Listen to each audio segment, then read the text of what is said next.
Boa noite, igreja, paz de Cristo a todos, Deus abençoe. Quero convidar todos, nós estamos na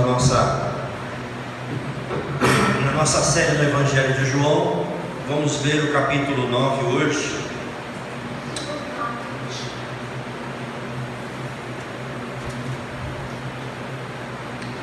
Capítulo 9, a partir do versículo de número 1, a cura do cego de nascença.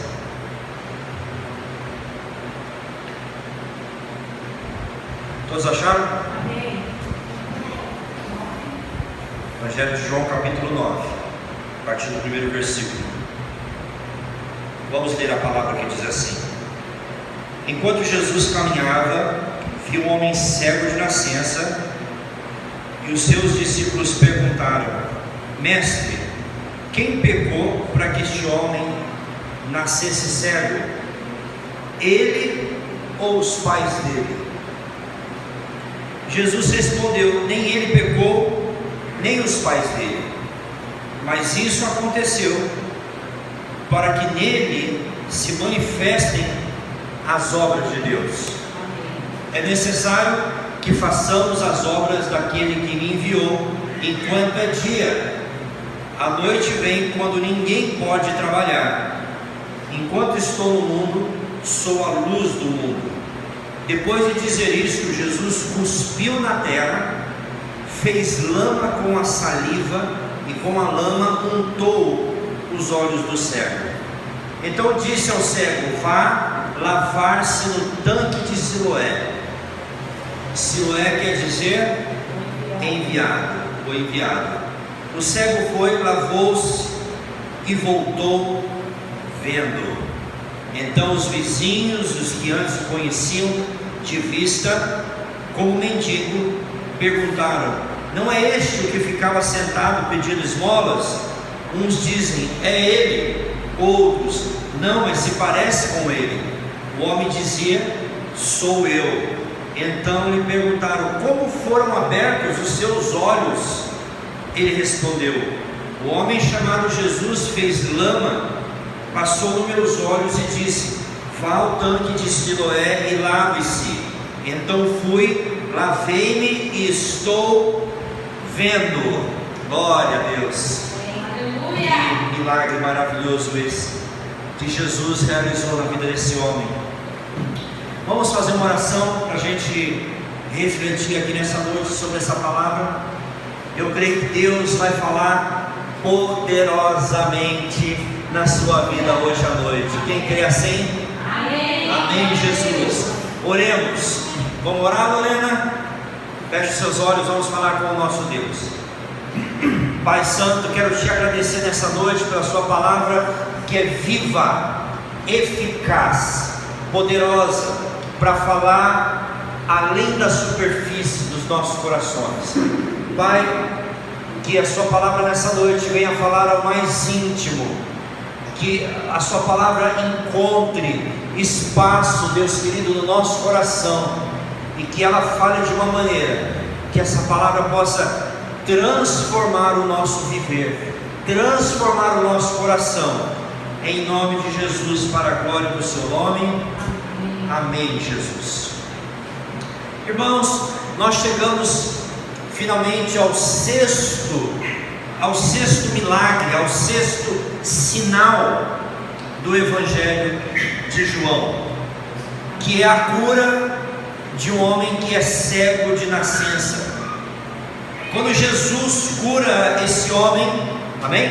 Quando Jesus cura esse homem da cegueira, ele está propondo que ele é a luz do mundo, que ele é a luz que brilha nas trevas, né? Que Jesus é aquele que abre os olhos daqueles que estão nas trevas espirituais, daqueles que estão espiritualmente mortos, aqueles que estão mortos no seu engano. Mas olha, Jesus, ele não é só luz para aqueles que estão nas trevas. Jesus também é luz para nós que somos crentes, porque de alguma forma nós também temos na nossa vida áreas escuras. Nós também temos na nossa vida áreas que precisam da luz da revelação da palavra. À medida que nós vamos lendo o Evangelho, ele vai sendo lâmpada para os nossos pés e luz para os nossos caminhos. Então o Evangelho, ele é luz na vida do incrédulo, e ele continua sendo luz para nós aqui nessa noite. Mas vamos olhar o nosso texto nessa noite. Os discípulos, Jesus se aproximou desse homem cego, e a Bíblia diz que os discípulos trouxeram para Jesus uma questão. Aquele homem era cego de nascença, não é assim que está na tua Bíblia? Nasceu cego. E os discípulos trouxeram um pensamento, que muitas vezes esse pensamento dos discípulos, de alguma forma, reflete o pensamento de muitos de nós. Muitos de nós temos esse mesmo pensamento que os discípulos. E olha, eu vou dizer uma coisa para você, igreja: os seus pensamentos definem as suas escolhas e o seu comportamento. A Bíblia diz em Provérbios que aquilo que o homem pensa, isto ele é. Como isso é verdade? Você sabia que o destino, a direção da vida de uma pessoa começa no pensamento? Quando você semeia um pensamento, esse pensamento se transforma numa ideia, essa ideia se transforma numa convicção, numa certeza. Consequentemente, o seu pensamento define as suas ações se transformam em hábito e por fim se transformam num destino. O seu destino, a sua vida hoje, aonde você está presente nesse momento, é o resultado daquilo que você pensou em algum momento. Então olha a importância de nós atentarmos ao tipo de pensamento que nós acolhemos no nosso coração. Qual é o tipo de pensamento que nós vamos deixar influenciar o rumo da nossa vida? E aqui no nosso texto, olha que interessante, os discípulos viram aquele homem cego de nascença, e eles fazem uma pergunta para Jesus, talvez uma pergunta teológica, talvez uma pergunta bíblica, espiritual, e eles fazem essa pergunta seguinte: mestre, quem que pecou para esse homem estar assim desde o nascimento? Foi ele quem pecou? Quer dizer, ele está nessa situação por causa dos seus pecados pessoais, os pecados dele que levaram ele a essa situação de cegueira.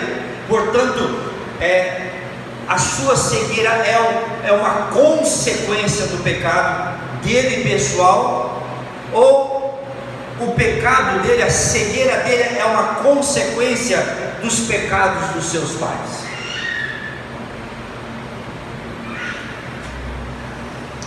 E eu já quero, nessa introdução, refutar esse pensamento a partir daquilo que Jesus respondeu.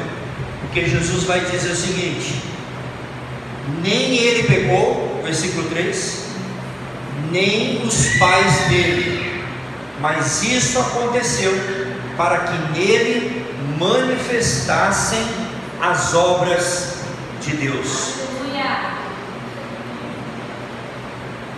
Agora vamos analisar um pouquinho, gente, o que está por detrás desse pensamento, o que está por detrás dos pensamentos dos discípulos de Jesus. Como os discípulos de Jesus dizem assim: quem que pecou para ele estar assim? Foi ele que pecou, os pais dele? Por trás dessa frase existe um pensamento falso, mas que os discípulos estão manifestando. Qual que é o pensamento? Basicamente, o que os discípulos estão dizendo é que os pecados dos nossos pais determinam quem você é. Que os pecados dos nossos pais determinam hoje quem eu sou. Então eu sou hoje as escolhas morais, espirituais dos meus pais. Em outras palavras, o que os discípulos estão propondo é o seguinte: que você nunca vai ser diferente dos seus pais, que a sua vida vai ser sempre aquilo que os seus pais viveram, que você está destinado a ser um escravo espiritual, um escravo emocional, tendo a mesma vida que a sua mãe e seu pai e os seus antepassados tiveram. É isso que os discípulos estão falando. Mas claramente Jesus vai mostrar que essa teoria, essa tese de maldição de família, de maldição hereditária, não importa para Deus. Pelo seguinte, por que os discípulos fizeram essa pergunta? Porque havia entre os judeus a percepção, o entendimento que os filhos, recebem os méritos ou os desméritos dos seus pais. Havia esse provérbio em Israel, havia gente que pensava dessa maneira. Vamos dizer assim, era a consciência de muitas pessoas. Esse cara está assim porque ou ele fez alguma coisa muito ruim para merecer isso, ou então os pais dele foram muito pecadores, muito iníquos. Tem uma história de um conto popular judaico que diz que uma mãe judia passou dentro de uma cidade de pagãos e ela estava grávida, e o filho dela, que nasceu um rabino, se desviou de Deus, foi para o mundo, foi para a idolatria, porque um dia sua mãe andou pelas terras pagãs. Então olha como isso era o pensamento de algumas pessoas. Então logo isso recaía sobre os filhos, essa sentença, caía sobre os filhos. Então esse foi o primeiro pensamento que os discípulos revelaram. Segundo, dentro desse mesmo pensamento falso, muitas pessoas pensam, quando eles dizem assim: Senhor, nós nascemos ele está assim porque ele pecou ou porque os seus pais pecaram. O segundo pensamento, que é quase que uma continuação desse, é que as pessoas já nascem com os seus destinos selados. Porque quando eles propõem para Jesus, ele está assim porque os seus pais pecaram ou porque ele pecou, então significa que o destino dele já está selado. Foi os pecados dele que fez ele ser assim? Agora a pergunta é: como que ele poderia ter pecado se ele nasceu certo? Só se ele tivesse existido na vida passada, vamos dizer assim, se ele fosse um espírita. Então essa pergunta é um absurdo, porque como é que ele nasceu assim porque ele pecou? Quando que ele pecou? Se ele já nasceu assim. Mas por trás desse pensamento, algumas pessoas acabam achando assim: a minha vida é assim porque os meus pais foram assim.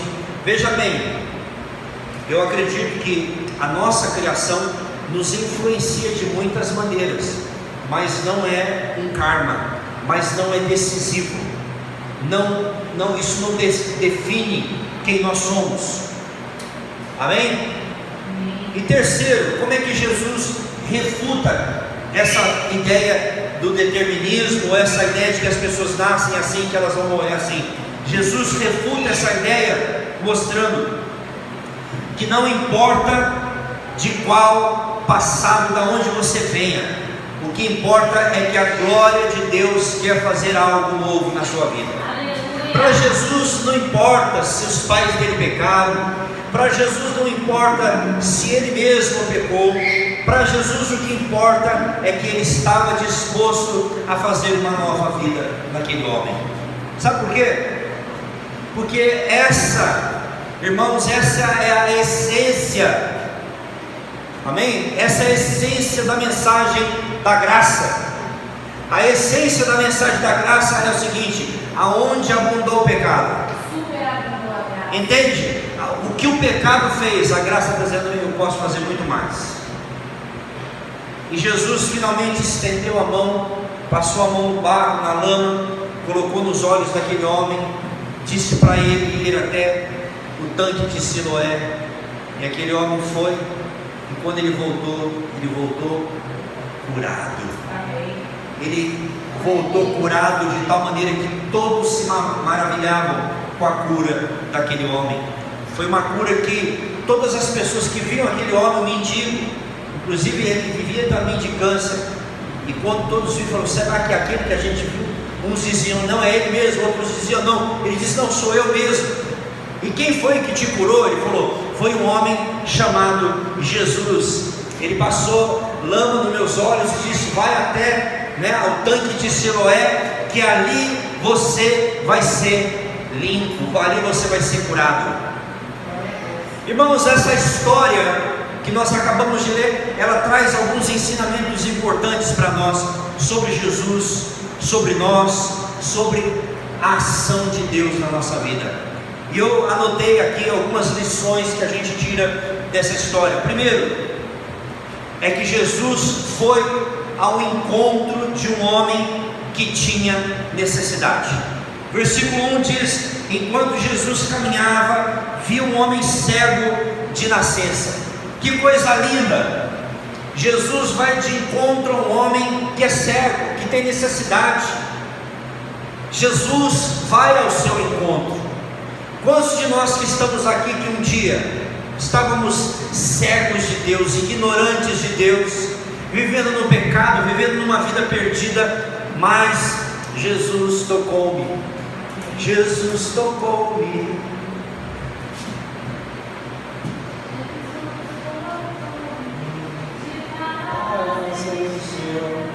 Meu coração, quando o Senhor Jesus me tocou. Glória a Deus. Jesus te tocou. Ele está estendido, a mão dele está estendida aqui nessa noite. Jesus está aqui nessa noite com os braços dele estendidos. Um dia eu era um jovem sem propósito, Jesus me tocou. Um dia Jesus, a misericórdia dele chegou até você, chegou até mim. Jesus nos viu no mais profundo da cegueira. Jesus nos viu no mais escuro dos caminhos, das trevas, da ignorância. Sabe o que João diz no capítulo 3? Que ele não veio para condenar, mas Jesus veio para salvar. Quando Jesus foi na casa de Zaqueu, e Jesus dormiu na casa de Zaqueu, e Jesus alcançou aquele homem, e a Bíblia diz que a salvação chegou na casa de Zaqueu, e a Bíblia diz que Jesus veio para aquele que está perdido. Você já sentiu o toque de Jesus? Você já recebeu o toque? E Jesus vem exatamente na nossa necessidade. Jesus vem exatamente no momento do nosso desespero, no momento que a gente não consegue, sabe, imagina você no fundo de poço, no momento que você não consegue estender a mão e alcançar, sabe, o topo, é a hora que Jesus estende as mãos para você, é a hora que Ele estende as mãos e te alcança, e Ele está aqui nessa noite para te alcançar, Ele está aqui para fazer do fraco forte. A Bíblia diz que os olhos do Senhor passeiam por toda a terra, com o propósito de fazer forte aquele que é fraco, aquele cujo coração está voltado para Ele, aquele cujo coração é dele. Então, se você estiver hoje, sabe, em alguma situação de angústia, alguma situação de desespero, há um toque de Deus aqui nessa noite que quer te alcançar. Há um toque de Deus nessa noite que quer colocar as mãos na sua ferida, colocar as mãos aí na sua alma. Jesus não mudou, Ele continua o mesmo ontem, hoje e para sempre. Será que você nessa noite pode abrir o seu coração, porque Jesus quer entrar no teu coração, Jesus quer mudar o teu coração, Jesus quer te abraçar, Ele quer enxugar as lágrimas, Ele quer chegar no seu momento. Jesus chegou no momento de desespero da minha vida, Jesus chegou no desespero da minha família, Jesus chegou no momento que eu mais precisava dele, que eu disse: Deus, eu não consigo mais, me ajuda. Foi aí que Jesus falou: mas eu já estou aqui. Eu lembro que quando vim para Jesus, eu dizia: Deus, eu não consigo mudar a minha vida, eu não consigo encontrar sentido, eu não consigo encontrar uma saída. E Jesus falou: mas eu já estou aqui, eu já estou aqui e vou fazer essa obra na tua vida cristã. Sabe, eu vou contar um testemunho para vocês. Mesmo depois de Cristo,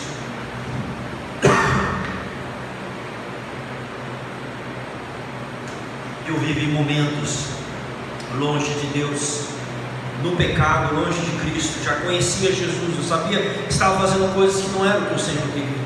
E eu lembro que eu fui num culto, um pastor que eu gostava muito da pregação dele lá em São Paulo, e eu estava num culto, e vendo aquele pastor, e olhando para a minha vida, eu disse: Deus, como eu gostaria de poder um dia estar ali pregando, mas eu olho para a minha vida toda torta, fazendo as coisas tão erradas, vivendo uma vida fora da tua vontade, fora do teu propósito. Deus, eu não sei se tem jeito para mim, porque eu já conheço a verdade e estou pecando contra a verdade. Eu sei o que a tua palavra fala, mas eu não consigo parar, eu não consigo me libertar dessa situação. Senhor, faz alguma coisa. E eu lembro que eu orei assim, eu falei: Deus, eu queria ter um coração como desse pastor, um coração sincero como desse pastor. Quando eu estava no culto, eu disse para Deus assim, irmã, eu disse: Deus, me dá um coração como desse pastor, me dá um coração limpo, um coração íntegro. Quando eu falei isso, eu senti um fogo do Espírito Santo dentro de mim, Deus dizendo: porque você disse que quer, eu então estou fazendo em você. Eis que hoje eu mudo o seu coração de pedra e coloco em você um coração de carne. E eu comecei a sentir a glória de Deus ali onde eu estava. Deus começou a mudar o meu coração. Passaram alguns meses, eu fui morar com um missionário novo. Fui convidado para trabalhar junto com um missionário. Larguei a minha vida, larguei tudo que eu estava fazendo na minha vida para ser um missionário. Mas aquele dia foi decisivo. Aquele dia na minha caminhada foi decisiva. Dizer: Jesus, o Senhor está passando aqui. Jesus está falando na boca daquele pregador. Deus está usando aquele homem. E eu quero, Deus, aquilo que ele tem. Eu quero o Deus que ele tem. Eu quero andar como ele está andando na presença de Deus. E Deus ouviu o meu clamor. Naquele dia Deus fez uma obra no meu coração. Mas o nosso texto não parou. O nosso texto continua. Continue comigo aí, lendo. Olha o que acontece no versículo 6. Depois que Jesus falou que ele era a luz do mundo, no versículo 6 diz: Jesus cuspiu na terra. E o que Jesus faz? Imagina Jesus cuspindo na terra. Aí ele faz um barrinho ali, uma laminha, com a saliva dele, né? E Jesus enche o olho daquele homem. Ele untou os olhos do cego, passou aquele barro, aquela laminha nos olhos dele, e falou para ele: vai no tanque de Siloé e lava os seus olhos, e você vai voltar de lá enxergando, vendo. Você percebeu que Jesus não poderia simplesmente colocar as mãos nele e curar? Olha o que Deus usou: um barro, a saliva e um barro, para restaurar a vida daquele homem. Eu falei: tem alguma lição que Deus está querendo. Jesus não teria feito isso à toa. Eu não entendo os métodos de Deus, uma coisa, mas eu tenho certeza que se Jesus fez isso, ele estava de alguma forma querendo ensinar alguma coisa. E sabe o que foi que o Senhor me mostrou nesse texto? Que Deus, para operar um milagre, para Deus mudar a sua vida, para Deus transformar a sua cegueira, para Deus mudar a sua condição de uma para outra, sabe o que Ele vai usar para mudar a sua vida? Uma coisa muito insignificante, e uma coisa fraca, e uma coisa que é um nada, como o barro. O que Deus está dizendo é que pode ser uma coisa mais insignificante, mas quando Jesus toca, aquela coisa insignificante se transforma em alguma coisa importante. Jesus está dizendo: olha, se eu usei um barro, que é uma coisa que todo mundo pisa em cima, que todo mundo cospe, se eu usei essa coisa que não é nada, agora imagina se você se colocar nas minhas mãos, o que eu não posso fazer através da sua vida. Nós somos apenas vasos de barro, mas a excelência e a glória é de Deus. Paulo diz isso, que nós somos vasos de barro, cheios de fraqueza, cheios de nada, mas quando nós nos colocamos como um vaso nas mãos do olheiro, Ele então vai nos encher de unção, Ele vai nos encher de graça, Ele vai fazer algo maravilhoso na nossa vida. Alguns estudiosos da Bíblia imaginam até que Jesus tenha usado barro, porque aquele homem, como ele era cego de nascença, não é que ele ficou cego, né, se tornou cego.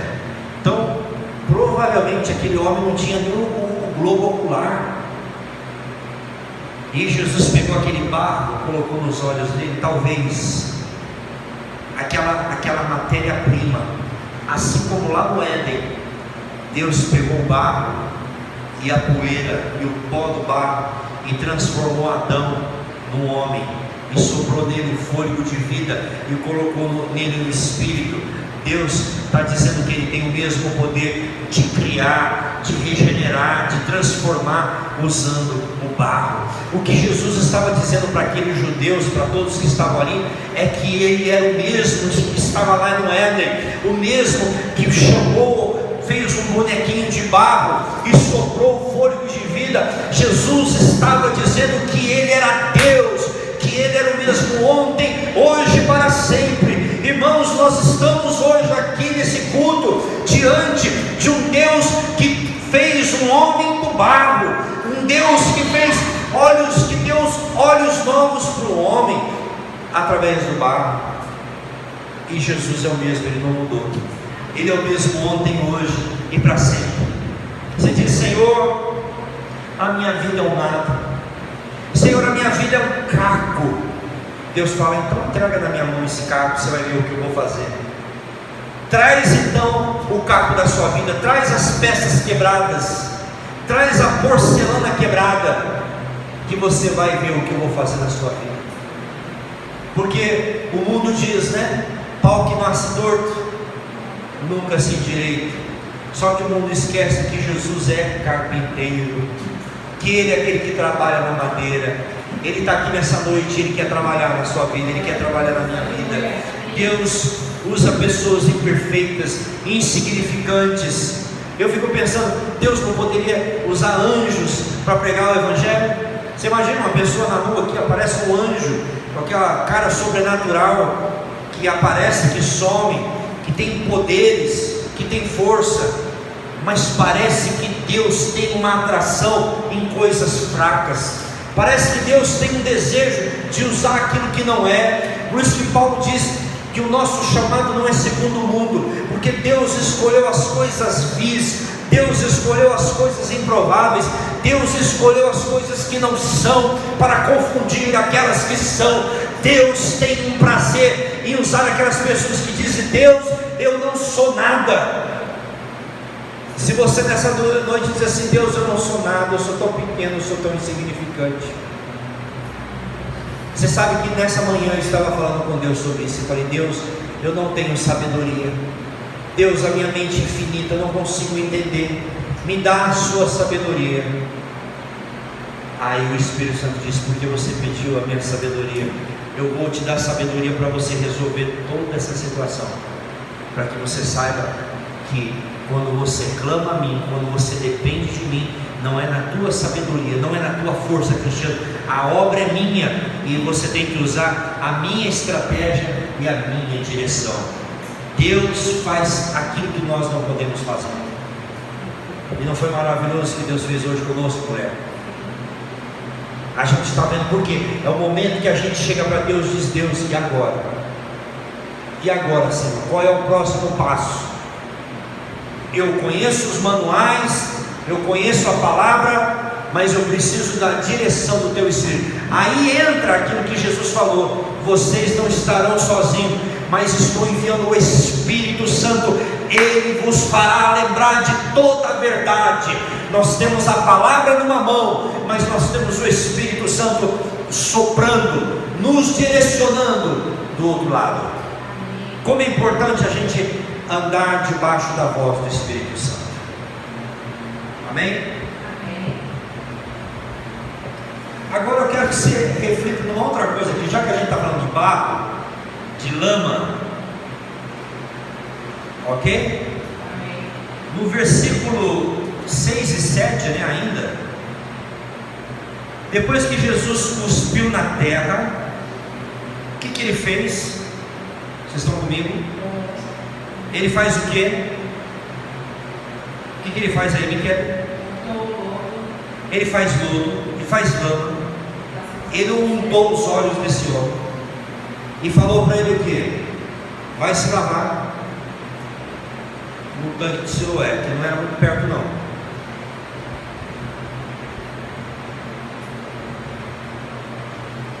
Imagina a cena comigo agora. O homem cego, sem o globo, seja o que for, o olho dele cheio de barro. Ele tem que chegar até o tanque. Se foi guiado por alguém ou se ele conhecia o caminho, mas ele chega até o tanque. Só que da onde ele saiu até o tanque, o que acontece com o barro? Aquela lama seca. Então o olho dele estava tudo grudado. Jesus não pingou colírio nos olhos dele, entende? Jesus colocou barro nos olhos dele. Olha a lição que Deus quer ensinar. Às vezes, a cura que Deus quer realizar em você vai passar por desconforto, mas permaneça firme. Aquele barro seco nos olhos daquele homem, você pode ter certeza que gerou um desconforto, gerou uma sensação ruim. Aquilo deve ter incomodado. Eu sou cego, mas ele tinha sensibilidade nos olhos, concorda? Você imagina aquele barro entrando dentro do olho do cara. Cai um cisco no seu olho, já não te incomoda? Agora você imagina os olhos dele cheios de lama. Então aquilo foi uma situação desconfortável, que talvez até chegar ao poço, até chegar ao tanque, e até ele tirar todo aquele barro, aquilo foi um mal-estar, uma sensação. E às vezes Deus vai fazer isso na sua vida. Deus vai te colocar numa situação de mal-estar, mas não é porque Ele está te matando, não é porque Deus está te restringindo, é porque Deus está te limpando, é porque Deus está usando a situação desagradável para chamar a tua atenção, é que Deus está te incomodando, Ele quer fazer alguma coisa. Essa agonia, essa incomodação, essa coisa que não vai, não vem, que você olha e fala: meu Deus, a minha vida não muda, todo dia é igual, parece que todo dia é igual ao outro. Você pode ter certeza que Deus está usando todas essas coisas da vida para começar a incomodar você, às vezes até para acelerar os processos da sua vida, porque às vezes a gente se acomoda, às vezes a gente se acomoda numa situação, e a hora que Deus fala: eu vou mexer no teu ministério, eu vou começar a tirar vocês da zona de conforto, eu vou começar a fazer vocês olharem para coisas que você não está vendo. Então normalmente Deus usa as circunstâncias para mudar a nossa vida. É que eu falo, Deus fala com a gente na palavra, mas Deus fala com a gente também através das circunstâncias. Então eu não sei o que Deus está usando hoje para chamar a tua atenção. Pode ser uma dor que está te incomodando, pode ser uma perda, pode ser uma falência, pode ser uma enfermidade, mas Deus está usando algo para trazer uma mudança definitiva na sua vida. Deus quer fazer uma mudança, e às vezes Ele vai usar esse barro, esse incômodo, essa situação que você fala: eu não vejo a hora de me livrar, porque a hora que você diz assim: Deus, eu não me livra dessa situação, eu não quero mais isso, que você lava os seus olhos, a hora que você diz: isso não dá mais, eu não posso mais conviver com essa situação, é a hora que Deus muda a tua vida, é a hora que Deus transforma a situação. Então às vezes esse mal-estar é necessário para que haja uma mudança na nossa vida. Outra coisa que a gente aprende nesse texto, cheio de lições, uma história cheia de lições preciosas. No versículo 7, Jesus disse para ele, passou o barro, nos olhos dele. Então Jesus disse ao cego: vai lavar-se no tanque. Olha o que Jesus fez. Jesus falou para ele o seguinte: olha, a sua cura não está aqui. Onde é que está a sua cura? lá no tanque de Siloé. Então, o que ele tinha que fazer? Ir até o tanque. Em outras palavras, Jesus despertou a fé desse homem quando disse para ele: vai até o tanque de Siloé. Percurso, exato. Você entende que Jesus deu a palavra do milagre, mas o milagre não está aqui, o milagre está lá. Então o que você precisa fazer para chegar até o seu milagre? Você vai ter que andar até lá. Em outras palavras, você vai ter que movimentar a sua fé. Nós não sabemos, vivendo como mendigo, vivendo como cego desde nascença, talvez esse homem tinha pensamentos muito negativos. Talvez esse homem olhasse para ele e se visse mesmo: eu sou um desgraçado, eu sou um filho da desgraça, o meu destino já está selado, a minha vida. Talvez ele tinha pensamentos muito ruins, negativos sobre ele mesmo. Mas quando Jesus diz para ele: vai até o tanque, é a hora que Jesus começa a ativar a fé no coração desse homem. Eu vou atrás do meu milagre. O meu milagre não está aqui, eu preciso ir até lá, porque a Bíblia diz que a fé vem pelo ouvir e ouvir a palavra de Deus, e fé precisa ser despertada. A fé na Bíblia sempre é uma coisa em movimento. Quando Pedro olhou as ondas, o que ele fez? Ele parou de andar, ele estava andando. Fé é movimento. Quando ele parou e reparou a força do vento fora, que ele afundou. Enquanto ele estava andando, ele estava vivendo o milagre. Na sua vida espiritual é a mesma coisa, na igreja é a mesma coisa. Sabe qual foi a palavra que Deus deu para mim hoje? Eu compartilhei com a minha mulher, que essa igreja precisa estar em movimento, que as pessoas precisam estar em movimento, e nós estamos com propósitos de movimento. Nós estamos em propósitos para fazer com que a fé dos irmãos se movimente. Orar, a igreja vai começar a orar, a igreja vai ter propósitos diante de Deus, a igreja vai ter metas espirituais, disciplinas espirituais, coisas que vai levar a nossa fé a ir além, romper em fé. A gente precisa romper. O que a Bíblia diz? Crie, por isso falei. Então todas as vezes que a Bíblia fala sobre fé, ela espera uma atitude nossa, ela espera uma reação nossa. Eu pergunto para você: o que você tem ouvido? O que a sua mente tem ouvido? Negatividade, incredulidade, dúvida? Mas Jesus nessa noite coloca uma centelha de fé no seu coração e no meu, dizendo: comece a soprar essa fé, que ela vai crescer.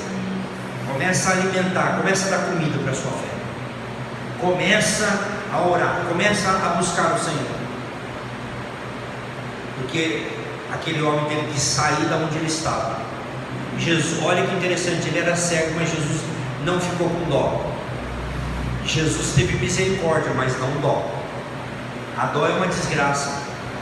Tadinho, eu vou ajudar ele porque ele... Não. Aprenda a discernir a diferença na vida das pessoas entre dó e misericórdia. A misericórdia, sabe o que você faz? Você ajuda uma pessoa a arrumar emprego. A dó, você vai lá ficar dando comida para uma pessoa o resto da vida. Então você não está ajudando aquela pessoa. Você quer ajudar uma pessoa? Então leva ela a se movimentar, leve-a a fazer alguma coisa. A minha vida está uma desgraça. Então vamos para a igreja buscar Deus. Sai. Eu estou aqui nesse quarto escuro, deprimido. Então acende a luz, vamos lavar a louça, não sei o que, vamos passar roupa, vamos lavar o quintal. Você está entendendo? Que é assim que a gente ajuda as pessoas. Tadinho da irmã Miquele, a casa dela está bagunçada, está suja. Vamos pintar essa parede aqui, vamos trazer claridade, vamos mexer nos móveis. Você está entendendo que é assim que a gente começa a mudar, sabe? Vamos colocar um tapete, vamos comer. É assim que ajuda. Se a pessoa não quiser essa ajuda, então ela não quer ajuda. Eu só tenho um prato de comida, eu tenho, mas tem um quintal aqui, você limpa meu quintal. Eu não posso porque eu estou cansado, eu sou preguiçoso. É muito fácil chegar e dizer: me dá um prato de comida, e você não querer fazer nada. Então a gente tem que sempre olhar para o que Jesus fez para o cego? O seu milagre vai estar lá no tanque de Siloé. Você vai ter que caminhar até lá. Se vira nos 30. Amém? E agora, para a gente terminar, olha que coisa maravilhosa. Versículo 8: ele foi curado. Ele foi lá no tanque Siloé, que significa enviado, que é uma própria figura de Jesus que também foi enviado. E o versículo 8 diz assim: então ele voltou vendo, no 7, não é? No 8: então os vizinhos e os que antes o conheciam de vista como mendigo perguntaram: não é este o que ficava sentado pedindo esmolas? Quem que notou que aquele homem era o esmoléu e que tinha sido curado? Os seus vizinhos e os que o antes o conheciam. Sabe o que Deus ministra ao nosso coração nessa noite, nesse versículo? Que o melhor método para tocar a vida das pessoas é quando elas veem o Evangelho mudando a tua vida. Entendeu? Quando as pessoas que convivem com você, no seu trabalho, os seus vizinhos, olham e falam: aquele lá não era o mendigo, aquele lá não era o cego, aquele lá não era o mentiroso, aquele lá não era o cachaceiro, aquele lá não era a pessoa que fazia tudo errado. Então as pessoas vão ver o Evangelho através da minha vida e da sua vida. Irmãos, o poder do testemunho de vida é uma coisa poderosa. É ali no seu trabalho, Miguel, que as pessoas vão sentir o desejo de conhecer o seu Deus, ou, se fosse o caso, de não querer nada com o seu Deus. Assim para cada um de nós, os clientes da parte, os meus clientes. Então nós somos o melhor testemunho a favor do Evangelho, porque o texto nos diz claramente, não é? O cego foi, lavou-se e voltou vendo. Então os vizinhos e os que antes o conheciam de vista, como o mendigo, perguntaram: não é este o que ficava sentado pedindo esmolas? Você entende que nós estamos sendo observados? Que as pessoas nos olham como a vida do fulano está diferente, olha como a vida da fulana está diferente, olha como o fulano reflete o Evangelho. O Wiersbe dizia o seguinte: o mundo não conhece nada da Bíblia, mas ele sabe muito bem quando o crente não está vivendo de acordo com ela. O mundo não conhece nada do Evangelho, nem um versículo, mas ele sabe muito bem quando um crente não está vivendo de acordo com essa palavra.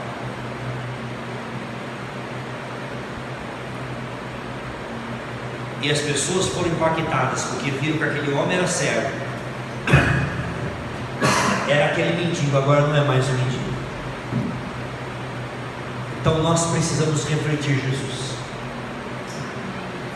O mundo precisa ver paz, que nós somos pessoas que têm paz na nossa alma, calma, que a nossa boca é controlada, que nós somos pessoas felizes, que no momento da tribulação a gente não fica desesperado como aqueles que não têm esperança, mas que em Cristo nós temos esperança. Então é o seu vizinho, é o seu amigo de trabalho. Sabe uma coisa? Os nossos vizinhos e as pessoas do nosso trabalho, elas não querem saber como é que nós nos comportamos no culto, elas querem saber como nós somos no trabalho, como nós somos em casa. É aí aonde elas vão medir a nossa espiritualidade, na maneira como nós tratamos os nossos negócios, como nós resolvemos as nossas coisas da vida. É aí, entende? Eu tenho um contador, o rapaz está me ajudando, foi lá em casa hoje. Então é a maneira como nós fazemos as coisas, é a maneira como até agora a gente tem agido com Ele, que ganha a oportunidade de dizer para Ele: você quer conhecer a nossa igreja? Claro, pastor. Agora imagine se eu fosse um picareta, imagine se eu fosse um cara todo torto, ou que não pagasse ele pelo serviço dele. Você acha que ele ia querer conhecer a nossa igreja?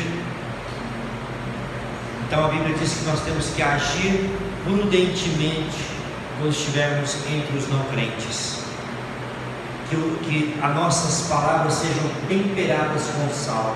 Não é isso que Paulo fala em Efésios? Para que quando a gente for pregar o Evangelho, as pessoas possam dizer: realmente, fulana, deve ser muito bom essa igreja, porque está fazendo dele ou dela uma pessoa melhor. Então é o que eu quero para a minha vida também. Acho que a pior coisa que tem uma pessoa falar: eu vou para a igreja, só tem trambiqueiro lá. Ou então, esse aí não é aquele caloteiro, aquela pessoa que deve todo mundo na praça, né? Nós temos exemplos aqui na igreja de pessoas que já foram em igreja e entrou no culto, quando viu quem ia pregar, levantou no meio do culto e foi embora, porque sabia quem é aquela pessoa, que aqui fora fazia tudo errado. Então o mundo vai conhecer Jesus também através do nosso testemunho. Amém, Jesus? Vamos orar? Curve a sua cabeça, feche os seus olhos. Vamos falar com Deus agora.